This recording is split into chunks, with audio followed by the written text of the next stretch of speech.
We're going to move to question time, and I'll call Senator Cash.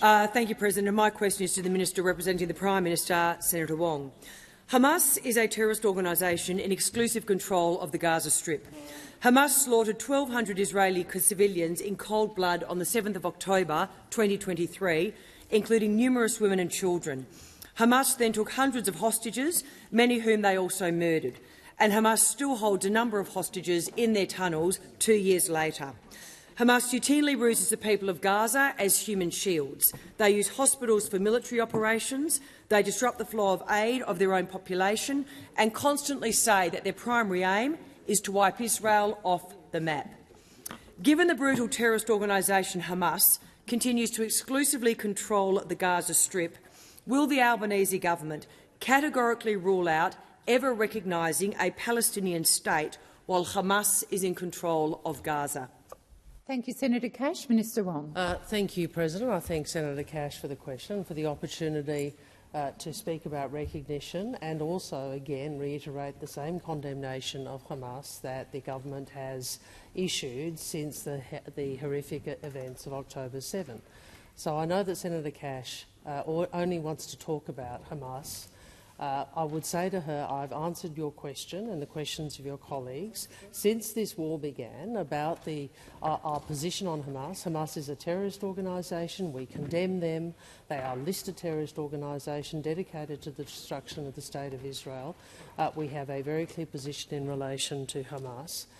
In relation to recognition, as you would know, all countries, including Arab countries, have made clear that they want to see a reformed Palestinian Authority and wish to see Hamas demilitarised. Countries have made clear that they want the security architecture in the Middle East to assure the security of Israel. This is where the international community is at. This is where the discussion is, Senator, and this is where the government is engaging. And why are we engaging on these issues? We are engaging on these issues because we know, as do the rest of the international community. You would have seen the announcement by the United Kingdom following the announcement also by the President of France, that if we want long-term peace and security in the Middle East for both Israelis and Palestinians alike, then we need to deal with the issue of a Palestinian state. That is the best way to ensure stability and peace for both Israelis and Palestinians alike. So, Senator, I would suggest to you it might be good to grapple with that reality, because that is where the discussion is, that is where the Middle East discussion is internationally, and where Thank you, countries, Minister. The time for answering countries has understand. expired. Senator Cash, first supplementary. I ask again, will the Albanese government categorically rule out ever recognising a Palestinian state while Hamas is in control of Gaza? In particular, that former Labor frontbencher, now backbencher Ed Husic, has said that he believes right now is the time to recognise a Palestinian state. Thank you, Senator Cash. Minister Wong. Thank you, President. And what I would say to Senator Cash is please refer to my previous answer and the multiple answers I have given over the last years since this conflict began. And really, people should understand in this place just how out of touch the coalition is on this. They don't even support a ceasefire, which the whole world, including President Trump, support. You do not even support a ceasefire. That is how extreme the position of the coalition is with this person as Shadow Foreign Minister. She does not even support a ceasefire that President Trump himself supports. That says something about the extent to which your position is divorced from the reality of what is happening on the ground, what is happening for people in the Middle East, and what is happening to the women and children of Gaza who are no, they are not all Hamas, Senator. This is the problem with your position. Time has expired, Minister Wong. Senator Cash, second supplementary. Almost every legitimate body has the goal of enduring, negotiated and a peaceful two-state solution. The fighting could end tomorrow, but so far Hamas has rejected every peace plan and opted to continue the conflict and suffering for its own purposes. Does the government acknowledge, as many Arab countries in the region now appear to have done, that the primary obstacle to peace in Gaza is not Israel but Hamas? Thank you, Senator Cash. Minister Wong. I think the question that we are all confronted by when we see what has happened in this horrific conflict over so long is what can we now do to make a contribution to peace and stability? What can we now do to make a contribution to the provision of aid to people who are starving as a consequence, in great part, of a deliberate decision by the Israeli government to withhold aid, which was made. So, Senator, we have all condemned Hamas. I consistently, as does the Prime Minister, call for hostages to be released. But I would suggest to you, Senator, your position is out of kilter where the international community is going. You don't even support a ceasefire, which is supported by President Trump and the whole world. So at some point it would be good to be able to say something without her constantly talking at me. I've been pretty reasonable. I've let her go. She is the leader of the opposition. Thank you, Minister. Senator Delija. Thanks very much, President. This is not my first speech. My question is to the Minister for Youth, Senator Walsh. I refer to the Albanese Labor government's legislated social media minimum age limit and the government's ongoing commitment to delivering world-leading online safety measures. How is the government taking action to protect young Australians now and into the future from persuasive and a pervasive pull of social media and giving parents across the country peace of mind? Thank you, Senator Delija. Minister Walsh. Thank you very much, Senator Delija, for the question, and we look forward to hearing your first speech. And I am pleased to get this as my first question as the Minister for Youth. And as the Minister for Youth and the Minister for Early Childhood Education, I'm acutely aware that the first 16 years of a person's life really matter. And I know that Senator Delija shares that view. The Albanese Labor government is stepping up to help parents and their kids to be safer online with world-leading laws. From 10 December, social media won't be an assumed part of life for Australian families. And Australians should be immensely proud that we are prioritising the online safety of our children and leading the world with these reforms. The relationship between social media and children's mental health is one of the most important conversations of our time.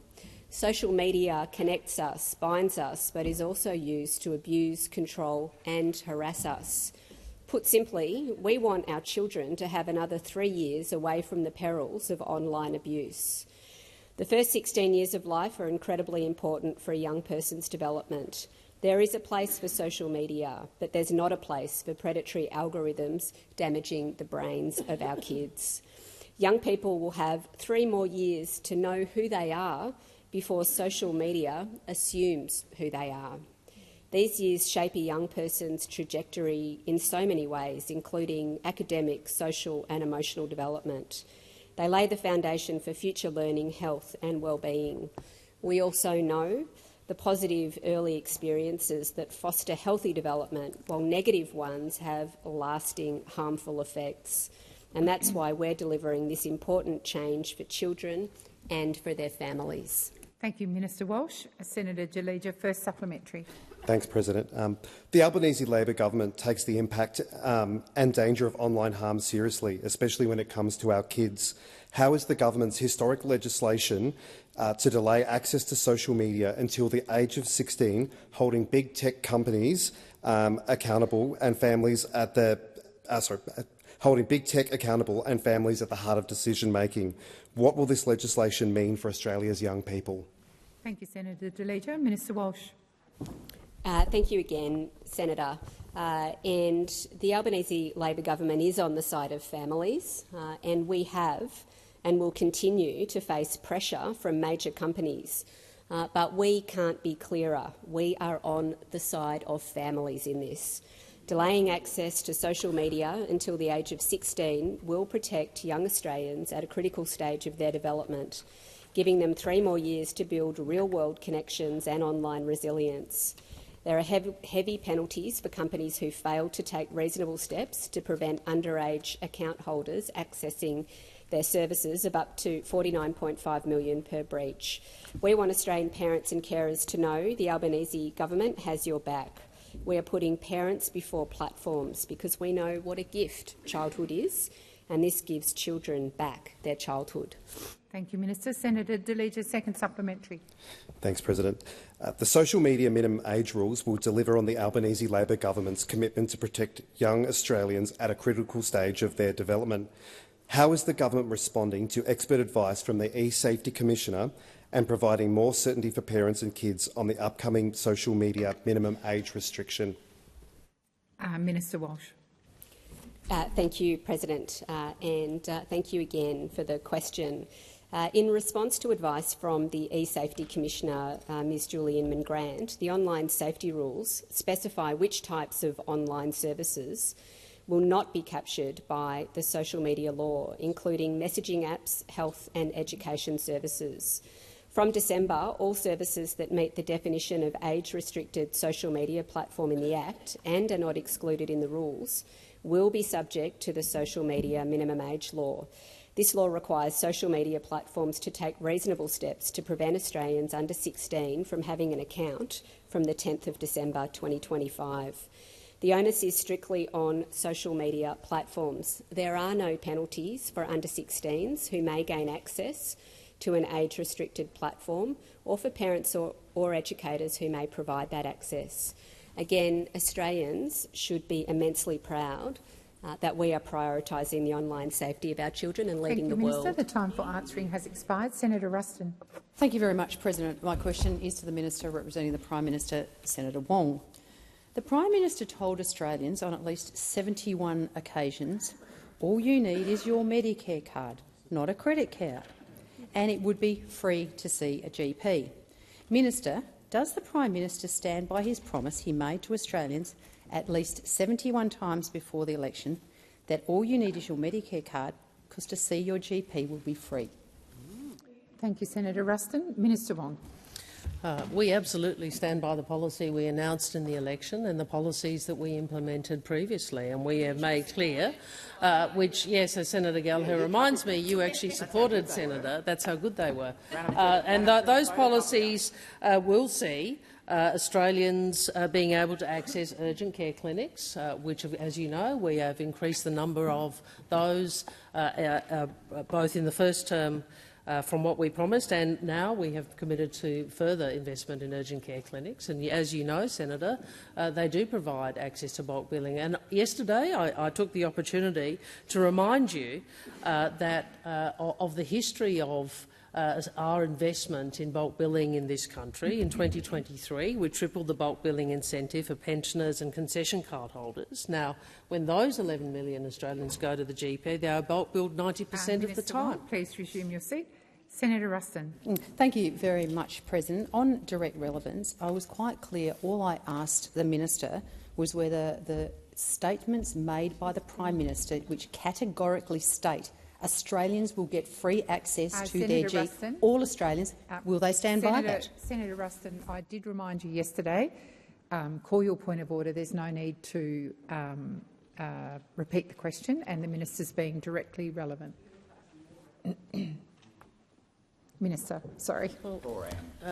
Again, President, I just remind the senator that bulk billing is the way in which you deliver access to Australians with your Medicare card. So that is the primary way in which governments ensure we do deliver that.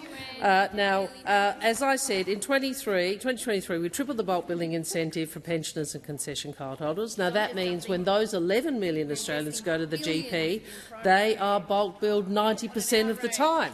90% of the time. And now what are we doing? We are expanding that reform because we're extending that bulk billing incentive to cover all 26 million Australians for the first time. And we were upfront with Australians that we anticipate by 2030 that will enable 9 out of 10 GP visits to be bulk billed. Now, I don't know which part of that, Senator, you don't support. Which part of that do you not support?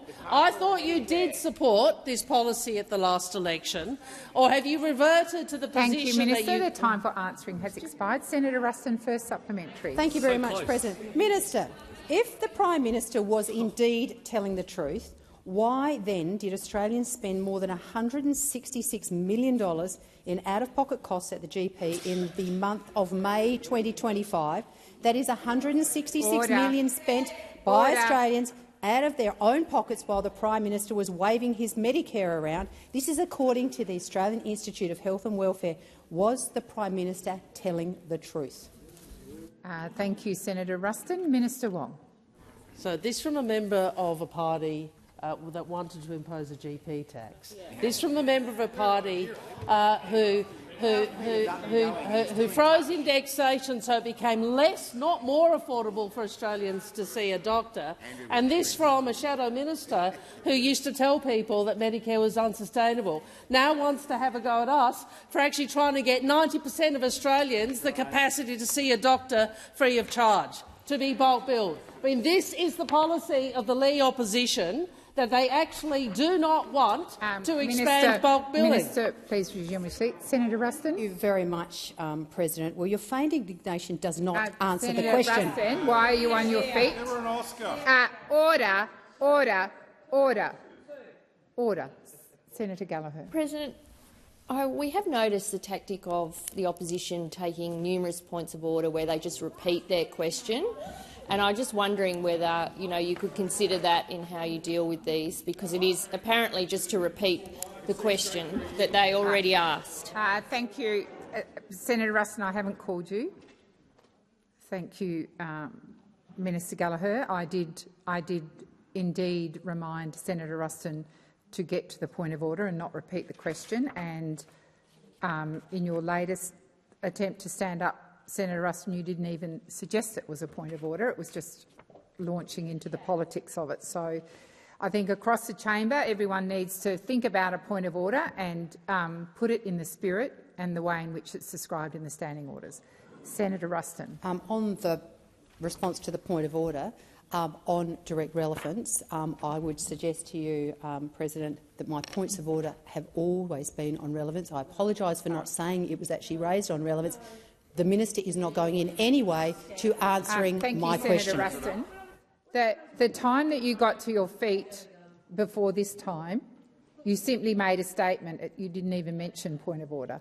The minister is being relevant, and I will ask her to continue with her response. We talk about indignation. Well, yeah, I think there's a fair bit of indignation about an opposition, a coalition party that has spent so many years trying to unpick and unravel Medicare, that froze bulk billing, Medicare rebates for 6 years, that tried to introduce a GP tax, now coming in here and pretending that they care about Medicare.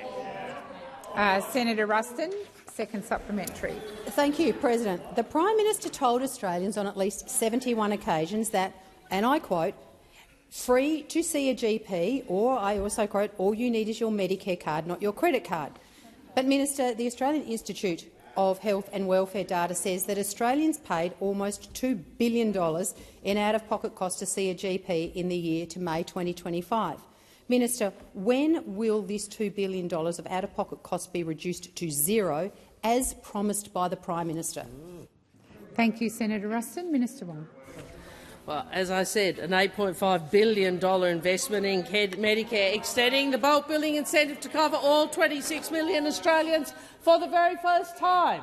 I mean, let's be clear. We have been upfront with the Australian people, 9 out of 10 visits, bulk billed by 2030, and the investment in 50 plus 87 urgent care clinics, 87 urgent care clinics plus an additional 50, all bulk billed.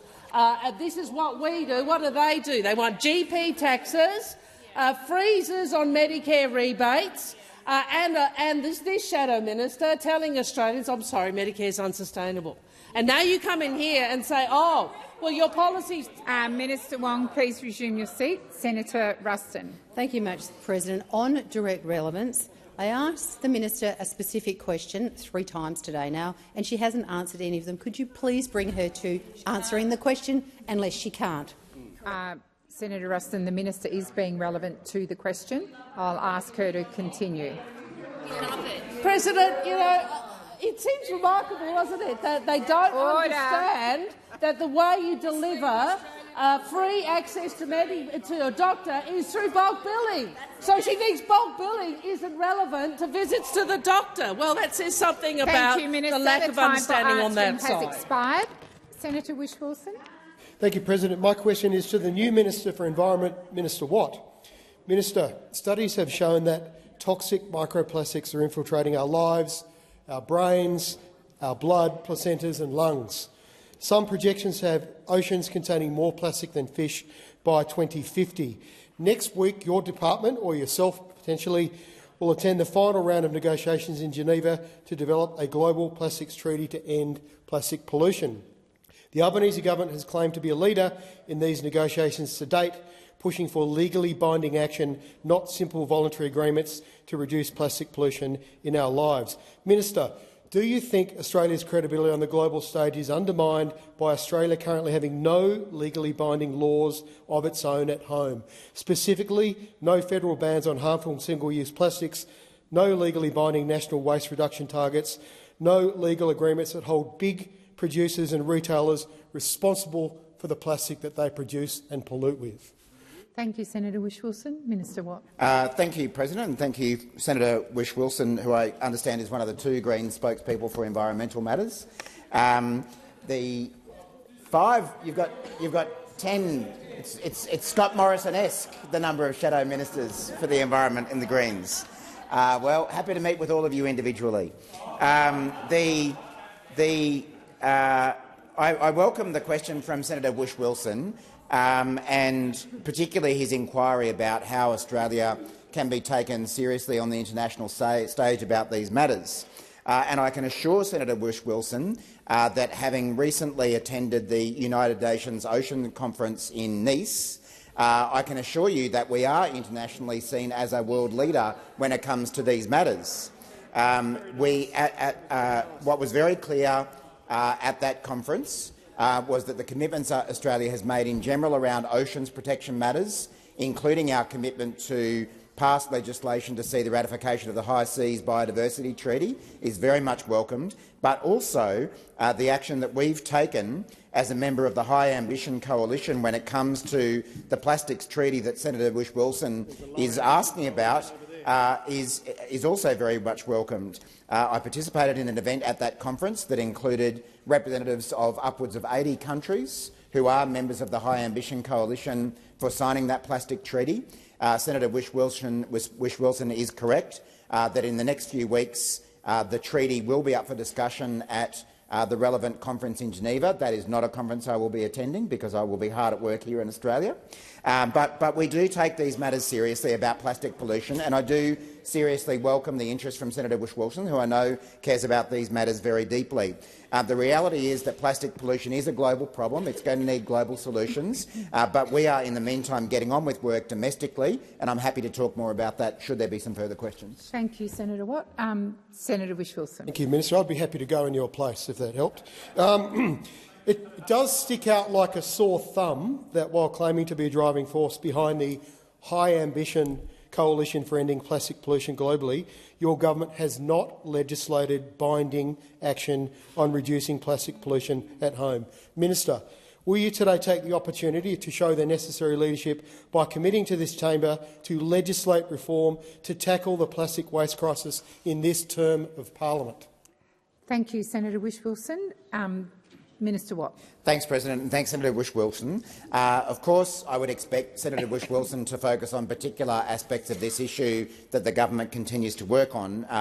But I think it is worth reminding the chamber that even in our first term of office under Minister Plibersek in this portfolio, Labor has delivered over $1 billion with governments and industry to boost recycling by 1.4 million tonnes a year, including $60 million for soft plastics, and creating thousands of new jobs in the process. We've also been working with states and territories to reform packaging regulations with strict new rules and targets, in addition to the work that we've been doing on the international stage for a binding treaty. Now, I acknowledge that there is still more to be done on those matters, but we did take action in our first term to get this process underway after, yet again, an issue being ignored for 10 years under the coalition, and we expect to continue that work over the course of this term. I'd be more than happy to speak further with Senator Whish-Wilson about our plans in this regard, and I'd welcome the Greens' support to back in those efforts as well. Thank you, Minister Watt. Senator Whish-Wilson, second supplementary. Thank you, Minister. We'll certainly look forward to some legislation on this. It's been widely reported that the global plastic treaty negotiations have so far failed to achieve any binding action between nations because big business who produce and retail plastic have flooded the negotiations and undermined outcomes, insisting on weak voluntary agreements. Is the resistance and lobbying from big business at home in Australia also the reason why, after 3 years in government, you have been unable to take action on legislating to end the plastic waste crisis? Thank you, Senator Whish-Wilson. Minister Watt. Thanks, President, and thanks, Senator Whish-Wilson. I do have to take issue with Senator Whish-Wilson's characterisation of this because it is not the case that this government has failed to take action on these matters. And in my previous answer, I went through some of the steps that we'd taken in our first term to deal with the very real issue of plastic pollution, along with a range of other steps that we'd taken in relation to recycling and the circular economy. Again, we recognise that there's more to do, and we will be doing more over the course of this term, in partnership with the states and territories, who of course have a lot of responsibilities when it comes to these matters as well, and waste matters in general.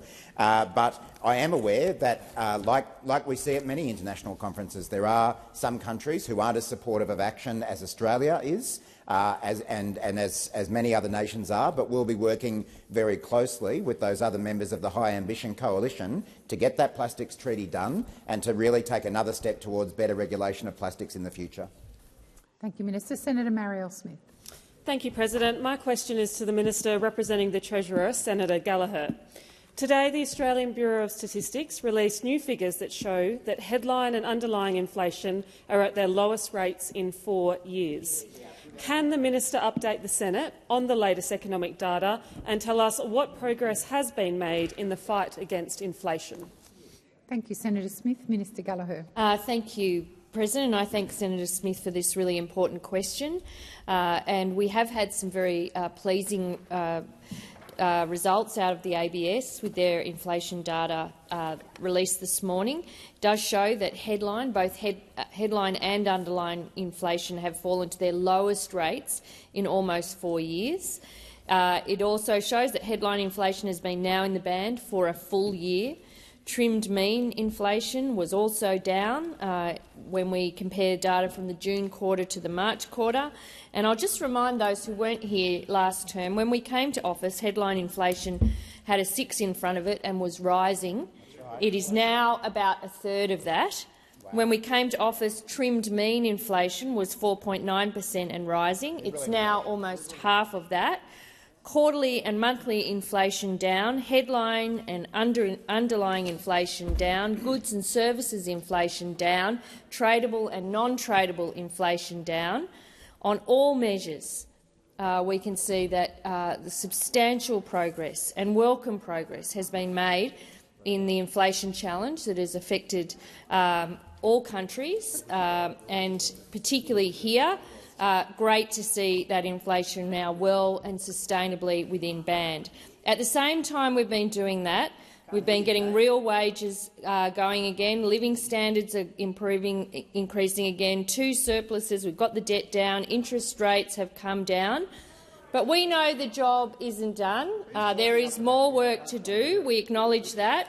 There are issues, there's structural issues in our economy, and we also recognise that people still remain under significant pressure, which is why we have more cost of living relief rolling out the door. And indeed, it's one of the reasons why the Treasurer will be convening the Productivity Roundtable for 3 days next month.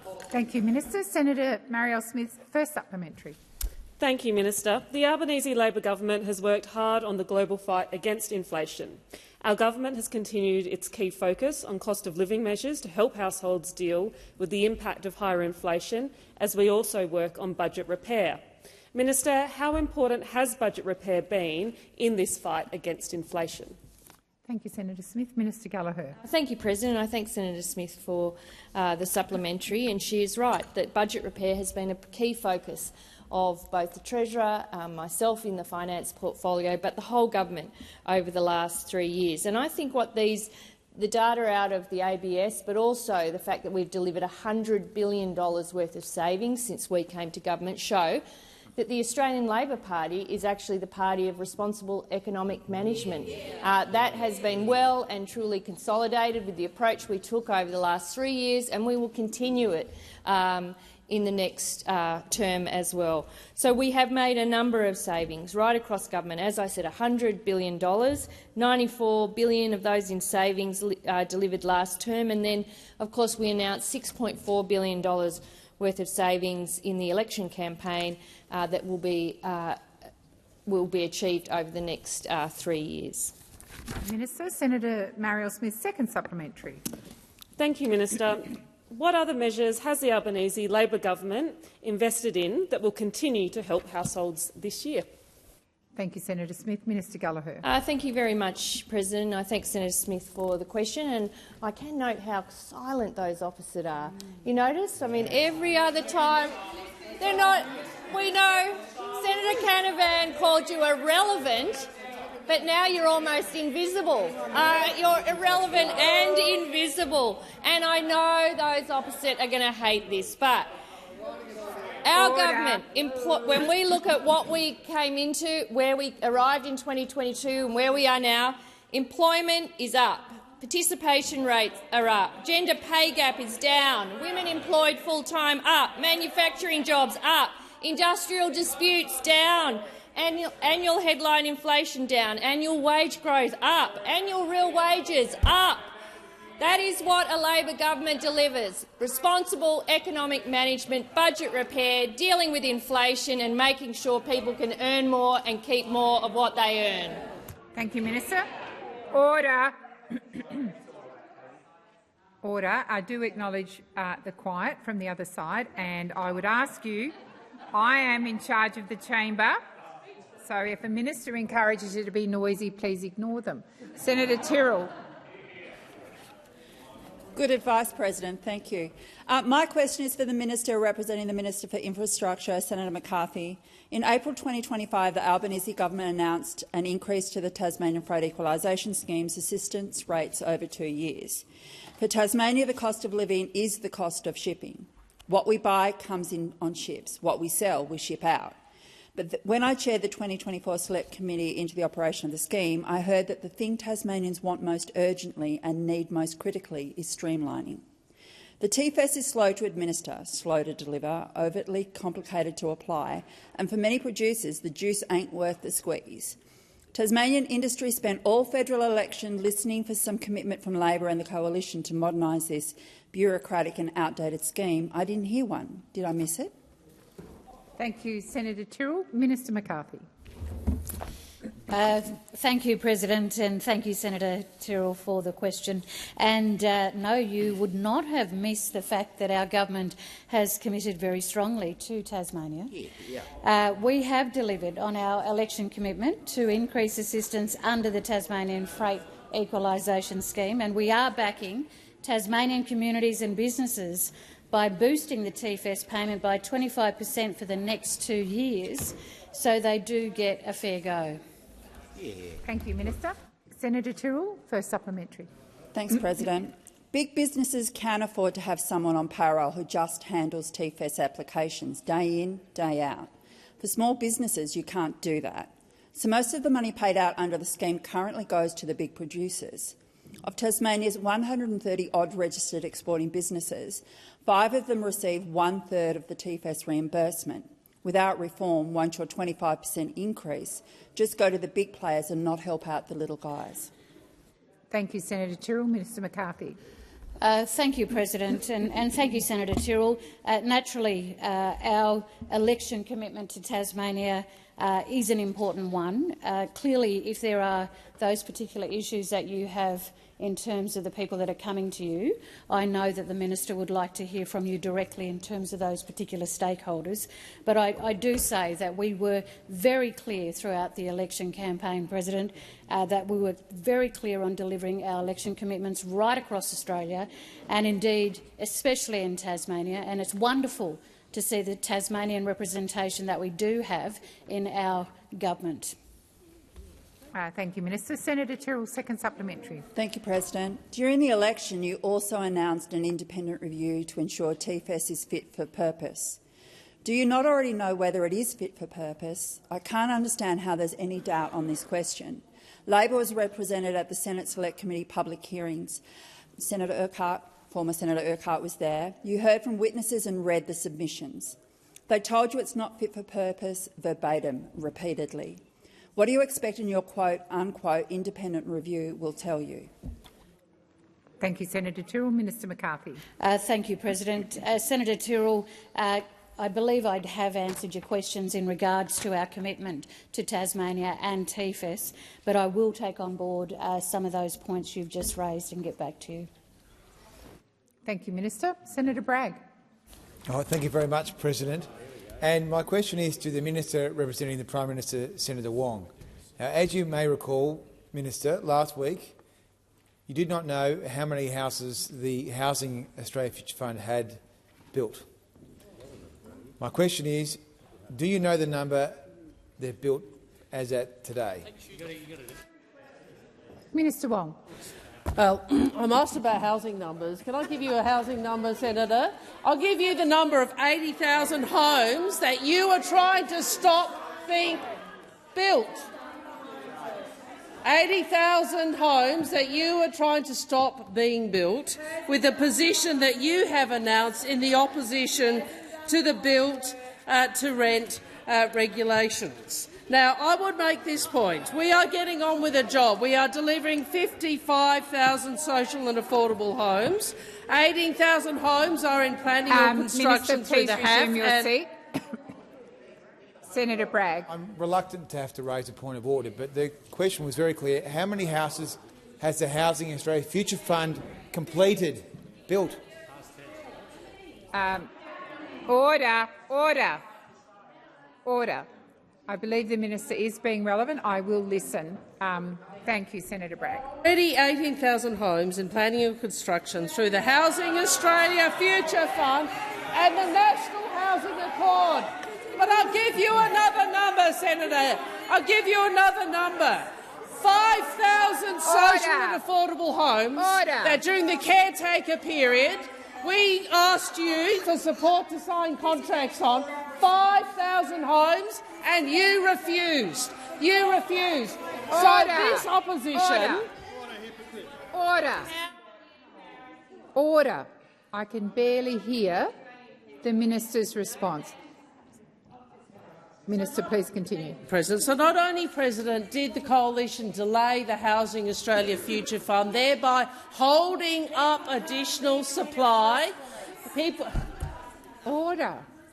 Order. Order. I'm waiting for order.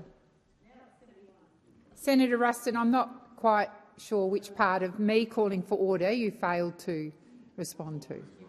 Minister, please continue. Not only did the coalition delay the Housing Australia Future Fund, thereby preventing housing construction from starting, during the election campaign, the minister wrote to the opposition asking that 5,000 homes could proceed under the caretaker conventions, and you said no. And now you have 80,000 homes. Please resume your seat. Minister, please resume your seat. Senator Cash. It's a point of order in relation to direct relevance. The question actually, with all due respect, President, could not have been clearer. Does the minister know how many homes that have been built? There is a fundamental difference between a built home and a press release. Senator Cash, thank you. I'll draw the minister back to the question. Minister Wong. Thank you, President. And as I said, I've already given the number of houses which are currently in planning or construction under the HAF and the National Housing Accord facility. But I think it is reasonable, Minister, Senator. please resume your seat. Senator Bragg. The point of order on relevance. The question was how many have been built? I think the minister is being relevant to the question, Senator Bragg. Minister Wong.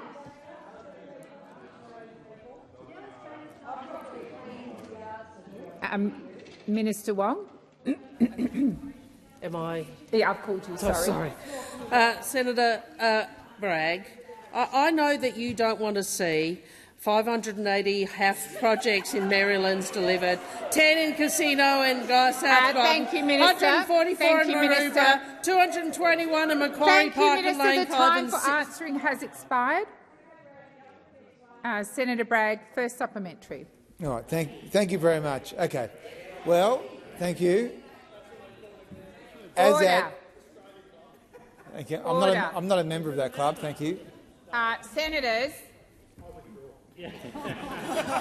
Well, thank you, Senators, but I was asking for silence. Senator Bragg, I'm going to invite you to begin again and restart the clock. Thank you. Thank you, President. So, as at 31 March 2025, Minister, it seems that just $223 million of the required $500 million had been debited from the Housing Australia Future Fund account. Minister, was the remaining $277 million debited to spend on houses between 1 April and 30 June this year? Thank you, Senator Bragg. Minister, order.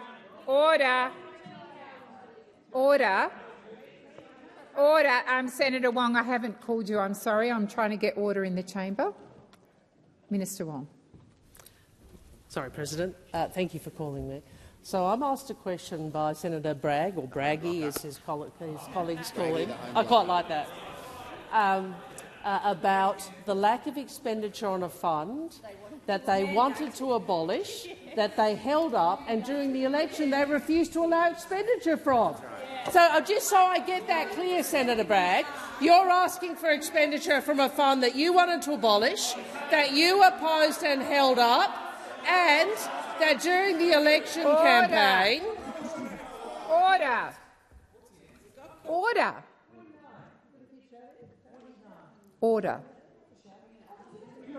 I've asked for order. Interjections across the chamber. Senator Cash and Senator McGrath. Order.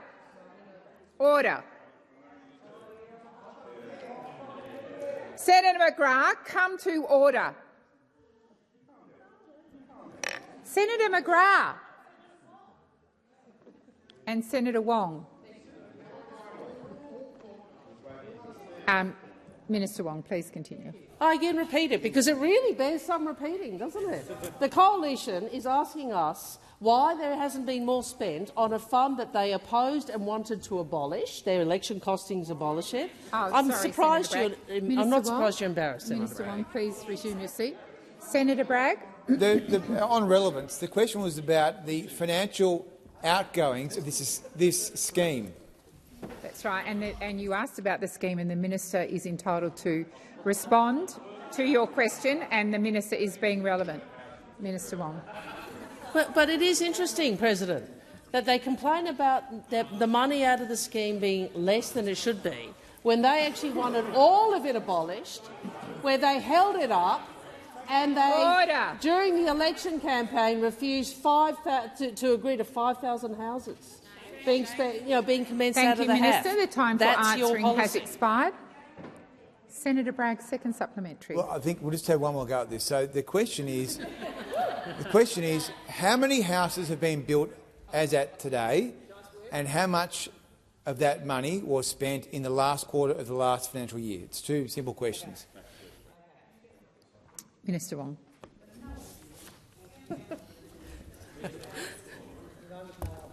I've already answered the question about the number of houses that are currently in construction or being planned. And what I would say to the Coalition is I think Australians understand, including from the display today, that there is only one party that is seeking to add to housing supply in this country, and that is the Australian Labor Party. There's only one party who is seeking to add to housing supply in this country, and that is the Australian Labor Party. there is one party that has always stood in the way of more houses for Australia, that are continuing to stand in the way for more houses for Australians, and that is the coalition, led by obviously Ms Lee, but also Senator Bragg, who seems to have this ideological view that government shouldn't somehow help provide housing. Well, we have a different view, Senator Bragg. We have a different view. We want to build more houses for more Australians. Thank you, Minister. The time for answering has expired. Senator Thorpe. Thank you, President. My question is for the Minister for Indigenous Australians. Minister, earlier this month you acknowledged that the Royal Commission into Aboriginal Deaths in Custody said that to reduce deaths in custody we must reduce incarceration rates. You said this will be achieved through the Closing the Gap agreement. But it's clear that states and territories are not even trying to reduce incarceration. This week, Victoria is passing laws that will jail more of our people. The NT government is doing the same and even reintroducing spit hoods for 10-year-old children. What action will you take to hold states and territories accountable when they intentionally break their commitments? Thank you, Senator Thorpe. Minister McCarthy. Thank you, President. Thank you, Senator Thorpe, for your question. Recently we held the Joint Council on Closing the Gap in the Northern Territory, and one of the first things that we did do there, President, was to, as a joint group with First Nations ministers and with the coalition of peaks, was to call on all governments to commit and maintain true commitment to the agreement. It is tough, without a doubt. It is very tough.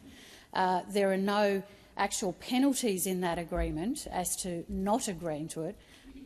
I remind all parliaments and all cabinets across Australia that they have signed up to this.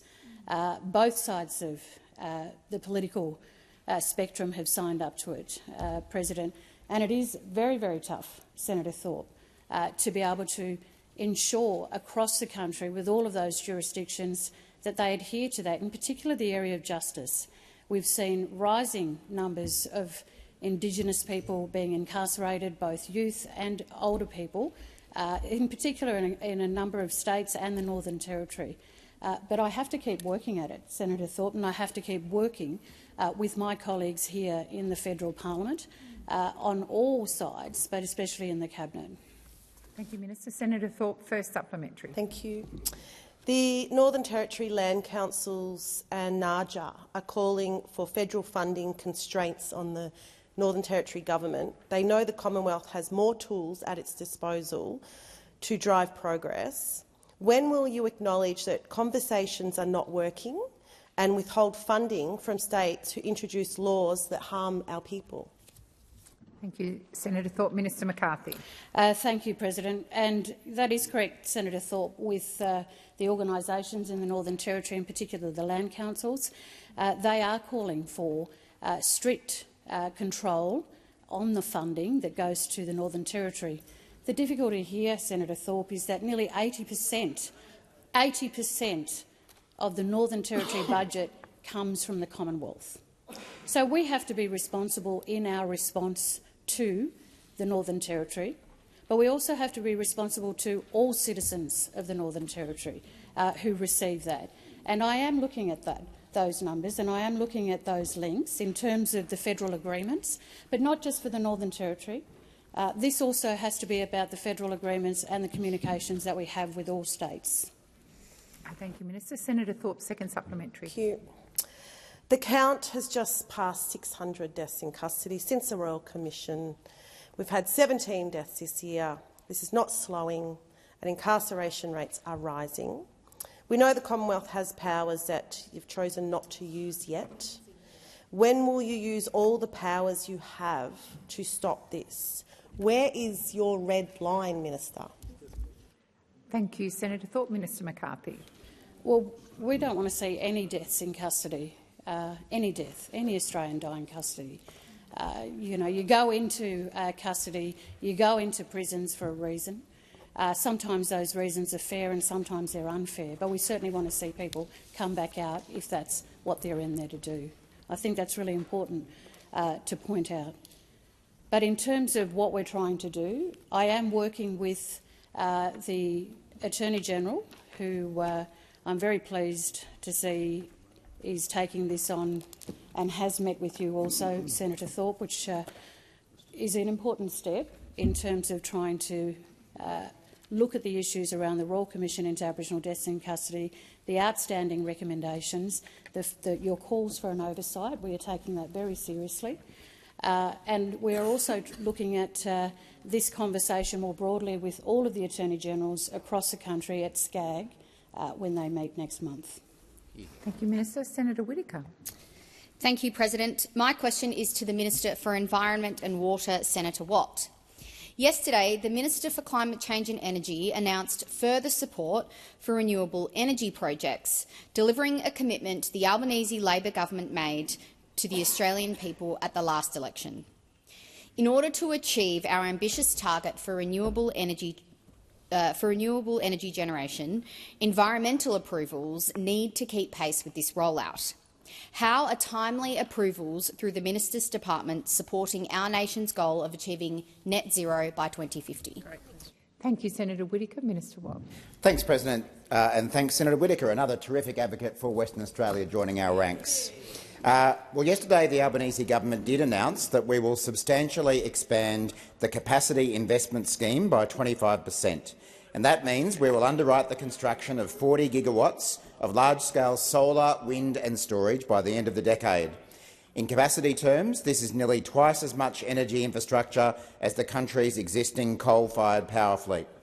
This investment is just one of a number of actions the Albanese government is taking to accelerate the rollout of renewables. Another is taking action to speed up the approvals process. Yesterday, as I mentioned, I announced the speedy approval of the 90-megawatt Somerville solar farm in the Richmond Valley in the electorate held by the Nationals' Deputy Leader, Kevin Hogan. The news was reported on by the ABC under the headline, "A solar farm approved in weeks shows how renewables rollout could be sped up." And it's worth noting that the picture used in the article shows what the National Party says is simply not possible. It shows what must be hundreds of sheep grazing under and between thousands of solar panels, proving once again that agriculture and renewables can coexist. I know that's a hard concept to get your head around. I know. You're just going to get out there and have a look at it's actually happening. This example and other recent quick approvals of renewables projects shows that if you get the system right and if everyone is working cooperatively, it is possible to get much faster approvals while also generating environmental gains through the development of cleaner energy. Unfortunately, while there are these sorts of good examples to point to, we need to see more of them. And what we want to do is make sure that quicker approvals, which meet strong national environmental standards, actually become the norm rather than being exceptions. And that is one of the reasons we do need to reform our environmental laws. I look forward to working constructively with all sides of this chamber over the coming months to ensure that these very important reforms can be implemented for the benefit of all Australians. Thank you, Minister. Senator Whittaker, first supplementary. Excellent answer. Thank you, Minister. Earlier this year, the Albanese Labor government approved the Narrogin wind farm in my home state of Western Australia. Why is the rollout of renewables a good thing for the West?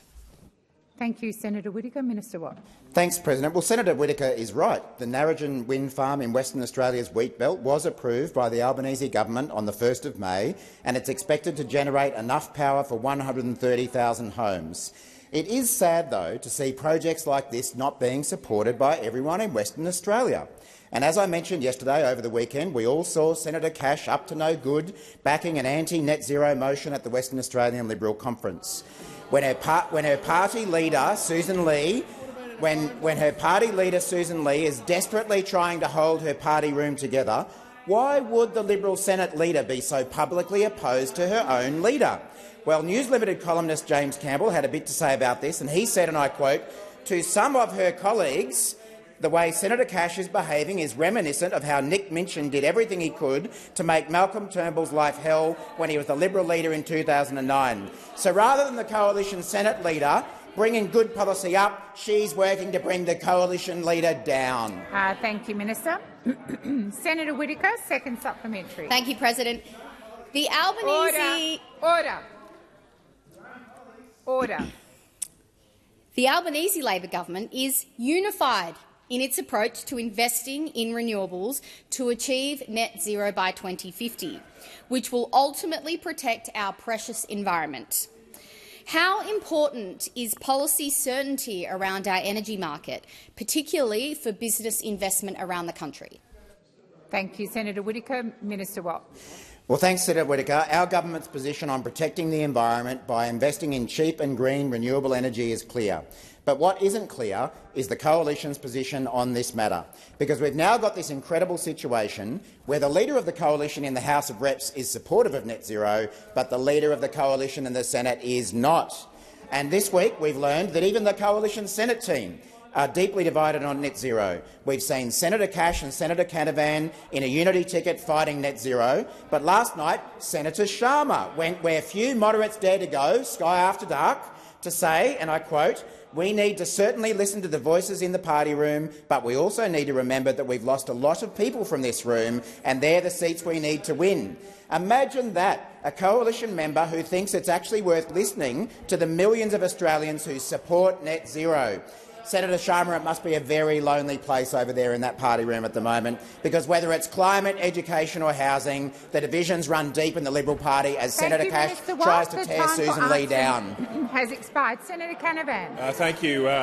Thank you, Madam President. My question is to the Minister for Industry and Innovation, Senator Ayres. Minister, the Australian Workers' Union said earlier this month that, and I quote, "Between skyrocketing energy prices, cheap dumping and tariff wars, smelters such as Nearstar and Glencore Mount Isa are up against a wall."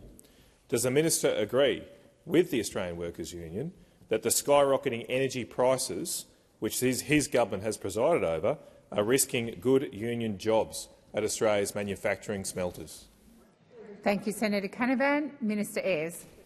Well, thank you, Senator Canavan. I'm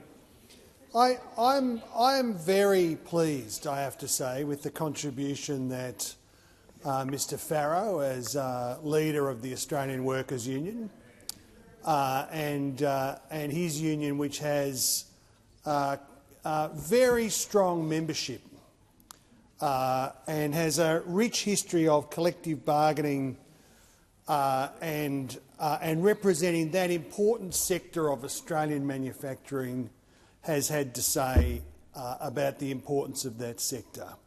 And I'm really pleased with the collaborative approach that the Labor movement has taken. Mr Murphy from the Australian Manufacturing Workers Union and Mr Farrow on a unity ticket focused on the issues that matter for that sector and their members. That's a sort of lesson in sort of working class discipline and focus that wouldn't Minister hurt. Ayres, please resume your seat. Senator Cash. President, the point of order is in relation to relevance. The quote is in relation to skyrocketing energy prices. That's what the AWU has said. Thank you, Senator Cash. The minister is being relevant. Minister Ayres. Thank you. I just say we welcome Mr Farrow's view, and I welcome the views put, in particular in relation to your home state of Queensland, by Ms McRae, the Mayor of Mount Isa, who's been up and about here in Parliament House and on national radio and television making the case for that important industrial community. I actually welcome people making the case for their communities in a constructive way that is focused on the facts. Mr Farrow's view I've listened to in quite some detail, as you can imagine. There are issues pressing on that sector. They are not all energy related, but some of them are energy price related. Some of them, of course, there is a consistent stream of issues here, and I'm looking forward to the next. Seat. Senator Canavan. I'm not sure I'm looking forward to it, but sorry. I invite you to do your first supplementary. Thank you, Madam President. Minister, reports this week suggest that the owners of the Mount Isa copper smelter and the Townsville copper refinery have told staff to brace for a pause on production and potential job losses. The Australian Workers Union has said that, and I quote, many Australian smelters face collapse without urgent intervention from state and federal governments. Will the federal government heed the AWU's warning and intervene to save copper jobs in North Queensland? Thank you, Senator Canavan. Minister Ayres. Well, of course, I should start this answer with noting the fact that there are workers in Mount Isa this week who are losing their jobs this week in the mining facility. And my heart goes out to them. I understand how important those jobs are. And Glencore's decision in relation to its copper mining facilities is having a real impact in that community. The smelting facility is vital in its own right from an economic and social perspective, and Glencore is making decisions about the future of that facility in terms of its investment there and its strategic decision-making about the future of its whole asset, including its zinc assets. There is absolutely an imperative for clear action and coordination between the Commonwealth and the state governments. I welcome the approach that the Queensland Government has taken, and we are working very closely with them as we advance our way through this important... Thank you, Minister. The time for answering has expired. Senator Canavan, second supplementary. Thank you, Madam President. Minister, the Albanese government came to power promising to lower energy prices, yet now Australian unions are complaining that high energy prices are risking manufacturing jobs. Since your government was elected, electricity prices have risen 10% and gas prices 45% for Australian manufacturers. Will your government lower energy prices for Australian manufacturers in your second term? Thank you, Senator Canavan. Minister Ayres. I am focused on the relationship between energy prices and the future of manufacturing in Australia, absolutely. But a question from Senator Canavan about energy prices really is a bit like the arsonist complaining about how fast the fire brigade arrives, like one of those teenage arsonists with the stopwatch out, worrying about performance of the Rural Fire Service turning up to a bushfire. Minister, Senator Cash. Point of order on relevant personal insults to the person who asked the question is not a substitute for an answer. I will. Thank you. Thank you, Senator Cash. I'm sure in the spirit of a good chamber and good chamber management, Senator Ayres will, one, withdraw a comment, and two, I'll ask you to go back to the question.